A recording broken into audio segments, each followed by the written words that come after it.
Mga kababayan, kamusta po? Si Kamanong po inyong lingkod ay muli po nagbabalik at tayo po ay magsama-sama magkomentuhan dito po sa Tambayang Makabayan. At sana po nasa maayos po at mapayapa kayong kalagayan. Magumpisa na po tayo. Komentuhan po natin ito pong ating senador na si Senator Robin Hood Padilla. Dahil po siya ay sinasampahan at sasampahan ng reklamo ng obstruction of justice.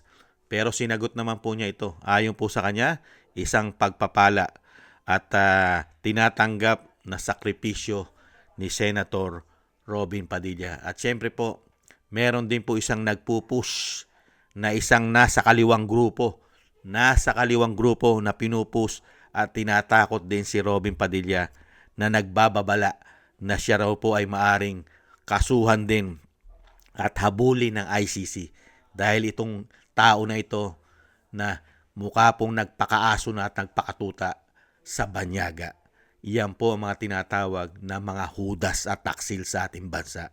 Di umano, yung mga ganyang klaseng tao. Hindi po ba? Pakinggan na po natin, panoorin mga kababayan. Blessing naman daw para kay Senador Robin Padilla ang reklamong obstruction of justice na isasampa sa kanya ng CIDG. Pero dito lang ba siya sa Pilipinas dapat managot dahil sa pagtulong niya umano kay Senator Bato de la Rosa na takasan ang ICC warrant? Yan ang agenda report ni Ched Gatchalian. Isang pagpapala kung tawagin ng Senador Robin Padilla ang napipintong reklamo ng PNP-CIDG laban sa kanya at 5 pang individual dahil sa umano'y papel nila sa pagtakas ni Senator Bato de la Rosa sa Senate premises madaling araw ng May 14. Sa mensahe ni Padilla sa Billionaire News Channel, sinabi niyang bukod sa pagpapala ay nakikita rin niya bilang sakripisyo ang mga nangyayari sa kanya. Papuri sa Diyos ang sagot din niya sa obstruction of justice complaint. Nauna nang sinabi ni Padilla na sinabay lang niya si Senator Bato palabas ng Senado at ibinaba niya sa Makati. Pero hindi kumbinsido rito ang CIDG. Sa mga naganap na press briefing ng Justice Department, sinabi nito na posibleng hindi lang sa batas ng Pilipinas managot si Padilla, kundi pati na rin sa mga panuntunan ng ICC. Ayon sa DOJ, hindi pa nito natatanggap ang reklamo ng CIDG laban sa senador. Para sa agenda. Grabe, no? Nakita niyo po, ang Department of Justice natin, ang DOJ, ay nagtatrabaho po sa ICC. Hindi na po sa Korte Suprema. Iba na po ang sinusunod ng DOJ ngayon. Hindi na po ang institusyon ng saligang batas ng Pilipinas. Mukha po yatang sa ICC na, mga kababayan. Dahil alam naman po natin ang DOJ ay kontrolado po ng executive. Hindi po ba? ng executive ng Pangulo. At ito po, mga kababayan, yung isa pong gigil na gigil at nagbabala dahil nga po sa ICC. Ito po, kilala nyo po yung tao na yan, mga kababayan. Hindi po siya makakaliwa. Hindi po siya NPA. Hindi po siya miyembro ng CPP, NPA, NDF. Ang tao na yan, mga kababayan. Ayon po kay Conti, yan po, ang sinasabi po ni Conti, nagbabala na maaring habulin ng ICC si Senator Robin Padilla. Ayon po kay Conti, mga kababayan. Ibang klase po, di po ba? Ganyan po. Talagang lahat po ay hahabulin para po bumagsak ang mga kaalyado ng dating Pangulong Duterte at Vice President. Kailangan po nilang pabagsakin para po pagharian po nila ang bansang Pilipinas. Dahil magkakasama na po ngayon sa ating bansa, di umano, katulad po ng grupo ng kaliwa sa pangunguna po yata niyang babae na yan. Hindi kaya? At syempre po, kasama na rin po ang ICC sa ating gobyerno ngayon. Mga kababayan, naghahari na po ang ICC sa ating gobyerno. Yan na po ang sinusunod ngayon ng gobyerno ng Pilipinas. Hindi kaya? At syempre, nahandyan pa ang makapangyarihang oligarkiya na nasagasaan ni dating Pangulong Duterte. Hindi po ba? At ang mga sindikatong mga pulburon lord, smuggler at sari-saring masasamang tao, hindi po ba? At ang mga magnanakaw na kampi-kampi na ngayon na parang mga sindikato. At syempre po, ang mga sakim sa kapangyarihan na ayaw ng bumaba. Nagsama-sama po lahat ngayon. Kaya po ano nangyayari sa ating bansa?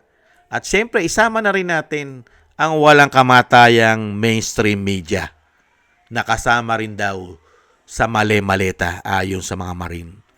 Kaya nga po tayo nananawagan Nananawagan po tayo dahil uubusin po yata talaga nila ang majority senators sa kaso.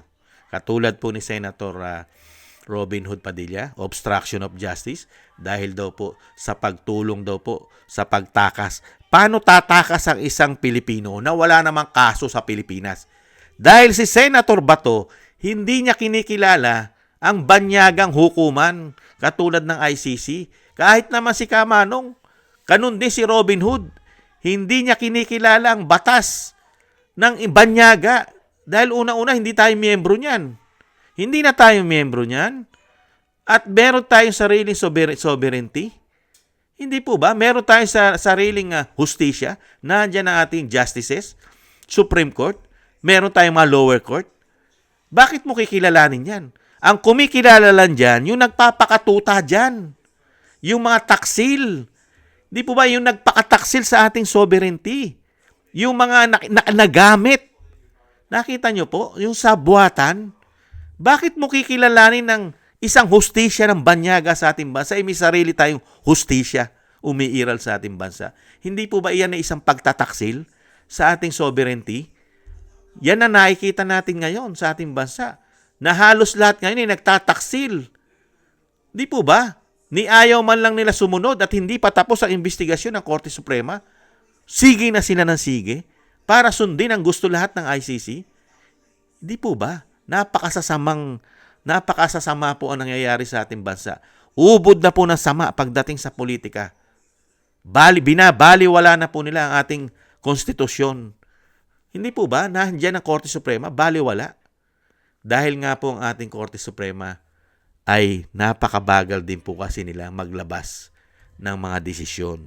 Kaya po nagkakandaleche-leche ang ating bansa dahil ubod din po ng bagal mag-release ng final decision ang Korte Suprema. Ang inilalabas pa lang nila, yung kinwestiyon, yung TRO.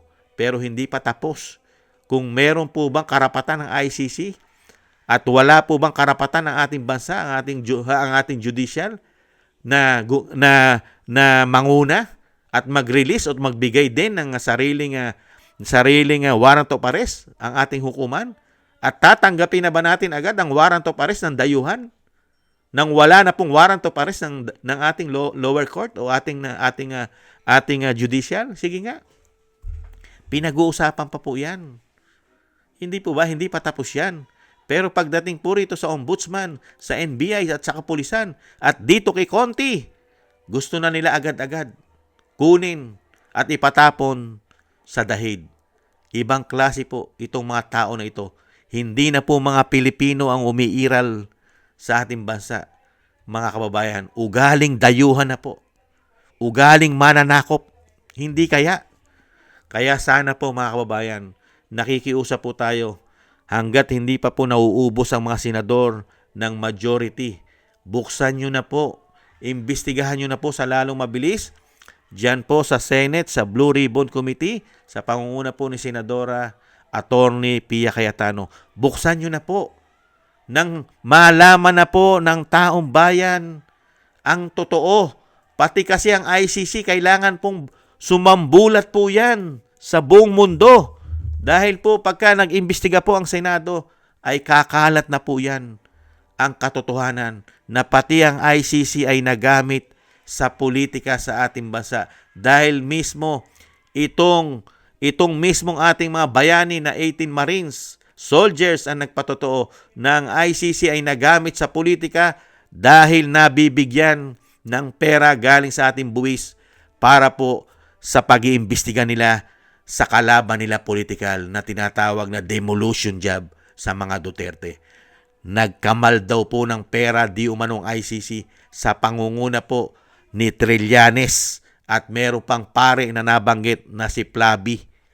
Hindi po ba sila ang tumanggap ng pera para po panuhol o pambigay sa mga nag-iimbestiga na palihim ang mga ICC sa ating bansa? Please lang, buksan nyo na po sa lalong mabilis. Imbestigahan nyo na po sa Senado ang malawakang korupsyon ng flood control dahil pati po ang ICC ay nabanggit dyan sa mali-maleta. Ipinalit pa yung peso, ginawang dolyar, nagpapalit pa ang mga Marines. Sila pa nagpapalit para maging dollars ang peso. Yung $2 million para ibigay kay Trillanes ayon sa kanila. Madaliin po. Hindi lang po ang mga magnanakaw na mga politiko ang sangkot dito. Pati dayuhan na nagahari ngayon sa ating bansa ay sangkot din po sa malawakang korupsyon. Di umano. Sana po nakikiusap po si Kamanong at ang milyon-milyon o daan-daang milyong mga Pilipino, mga OFW natin bayani. Nabuksan nyo na po. Matindi na po ang nangyayaring politika sa ating bansa. Pera ng taong bayan na po ginagamit sa pangsariling interes nila. Dahil nga po gagawin po nila yan. Dahil yan po ay proteksyon nila. Dahil sila po lahat ang involved dito po sa korupsyon. Kasama pa pala ang ICC. Hindi po ba? Talagang kinawawa po nila. Masyadong kawawang aping-api ang mga Duterte at mga kaalyado sa mga hayop na ito. Di umano. Maraming salamat po mga kabayan. Sana gusto po natin tambayan mga kabayan sa YouTube at TikTok. At ganoon din po sa ating mga subscribers at patuloy po nagsusubscribe. Thank you po sa inyo. At sa mga nagko-comment, like, share, and subscribe, shoutout po sa inyo lahat. Maraming salamat po. At shoutout din po mga kabayan. Thank you po sa mga nagbibigay po ng tulong at biyaya. Shoutout po kay Eric Hershio from Canada. Baby Roman, Ate Isa from Cagayan, Bali. Jem Aris from United Arab Emirates. Ani Jo. Gay at Shena. Kay Mary Natividad, Bliden from Netherlands, Tatay Nick from Toronto, Canada, Mila Yi, Felipe Shapno from Texas, USA, Rolando Timbol from Alberta, Canada, Jesus Valdepena and Rolando Guerrero, Ma'am LB at Shermani from North Miami, Florida, USA, Rolando Timbol from Alberta, Canada, nabanggit na po natin.